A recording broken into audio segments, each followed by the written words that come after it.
হয় নহয় আজি একচুৱেলি জামিন আবেদনৰ শুনানি আছিল শ্যামকানু মহন্ত ডাঙৰীয়া আৰু জিম্মা পিটিশ্যন এখনো তেওঁ দিছিল সেইখনৰো শুনানি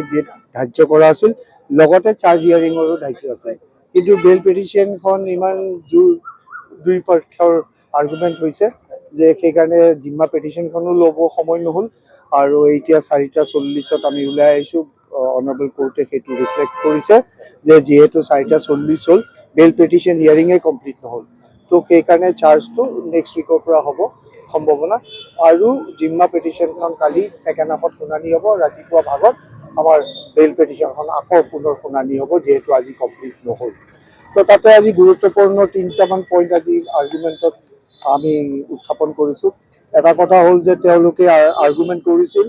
যে শ্যামকানু মহন্তই ইমেইল দিছিল হোটেলতো জনাইছিল যাতে জুবিন গাৰ্গক মদ ছাপ্লাই নিদিয়ে মদ নোখোৱায় কিন্তু অন দ্য কন্ট্ৰেৰী আমি দেখাইছোঁ সাক্ষীৰ পৰা সেইখনটো তেওঁৰ ডকুমেণ্ট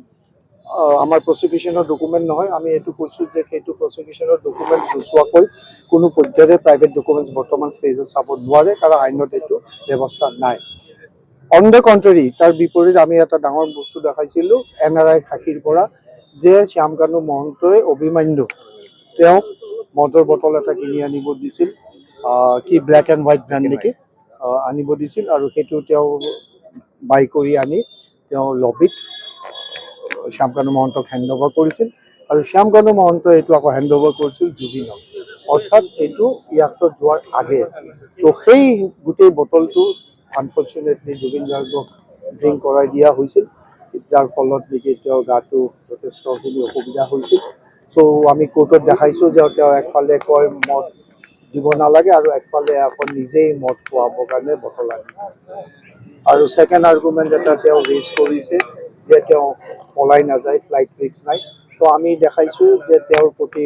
লুকআউট চাৰ্কুলাৰ অলৰেডি দিয়া হৈছিল তেওঁ তদন্তত অহা নাছিল আমি তেওঁক এই LOC দিয়াৰ পিছতে তেওঁ বাধ্য হৈছে আহি ইনভেষ্টিগেশ্যনত পাৰ্টিচিপেট কৰিবৰ কাৰণে আৰু এটা ইম্পৰ্টেণ্ট পইণ্ট আৰ্গুমেণ্ট কৰা হৈছিল যে তেওঁ বহুত দিন হ'ল জেলত আছে সেইকাৰণে বেলত দিব লাগে তেতিয়া আমি কাউণ্টাৰ ৰিপ্লাই দিছিলোঁ যে সেইটো কোনো পৰ্যায়ৰে গ্ৰাউণ্ড হ'ব নোৱাৰে তেওঁ মাত্ৰ আজি 190 দিন মানে হৈছে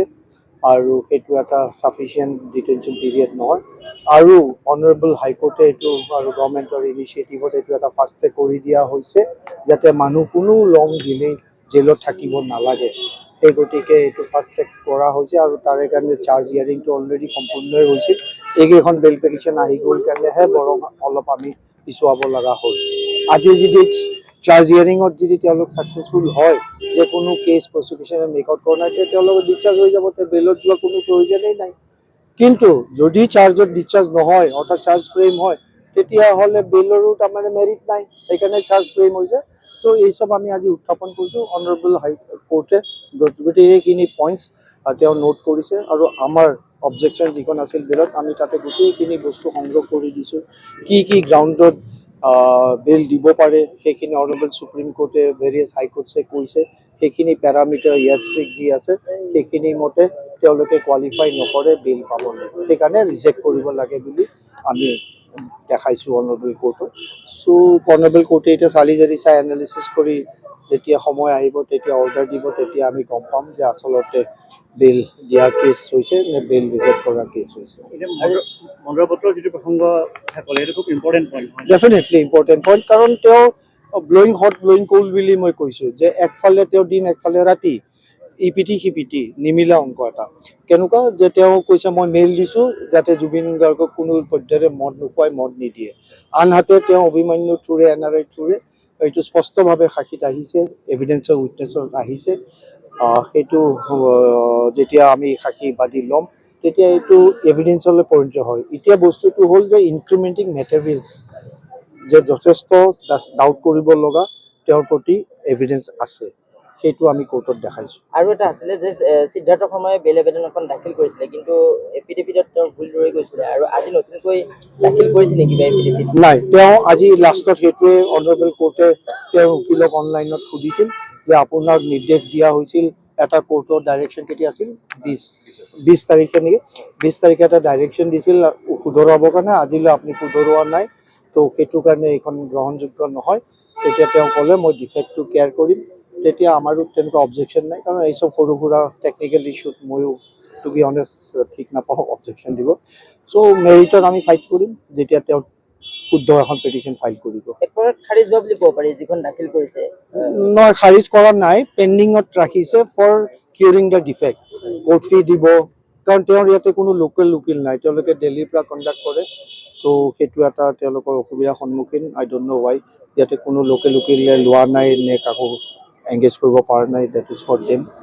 কিন্তু আমি এইটোৱে জানো যে প্ৰপাৰ ৱেত এই পেটিশ্যনবিলাক ফাইল কৰিব লাগে। আৰু কাইলৈ ৰাতিপুৱা ফাৰ্ষ্ট হাফতে জুবিন গাৰ্গৰ চিয়াম কানুৰ জামিন আবেদনৰ শুনানি চলিব। ফাৰ্দাৰ ৰিপ্লাই দিব। আজি মই তেওঁ আৰ্গুমেণ্ট কৰিলে তেওঁৰ পেটিশ্যনখন, মই মোৰ ৰিপ্লাই দিলোঁ, গোটেই আইনখিনি দেখালোঁ। তেওঁ ক'লে যে শ্যাম কানুৰ উকিল লোকেল উকিল এজন, তেওঁ ক'লে যে নহয় মই মেম এইটো ৰিপ্লাই দিব লাগিব, এতিয়া 4:30 হৈ গ'ল,